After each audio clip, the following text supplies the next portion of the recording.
Swing সুন্দর একটি shot নিয়েছিলেন, কি হয়? সুন্দর একটি শট নিয়েছিলেন, কি হয়? সম্ভবত গোল। সেই কাঙ্ক্ষিত গোলে দেখা পেয়ে গেল দোদা ইউনিয়ন। দুর্দান্ত একটি গোল দিয়ে সমতায় ফিরল দোদা ইউনিয়ন। আমরা চমৎকার একটি গোল উপভোগ করলাম।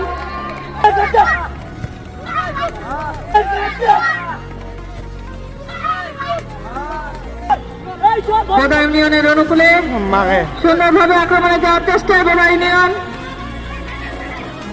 কাদা পানিতে মাখামাখি, তারপরও তাদের দল নিয়ে আসলে দুই দলেরই কারাকারি দেখায়। বোদা ইউনিয়ন 1, ব্যাংহারি 1। বোদা ইউনিয়ন 1, ব্যাংহারি 1। আক্রমণে যাওয়ার চেষ্টায় ব্যাংহারি ইউনিয়ন। পাল্টাপাল্টি আক্রমণে আসলে দুই দলই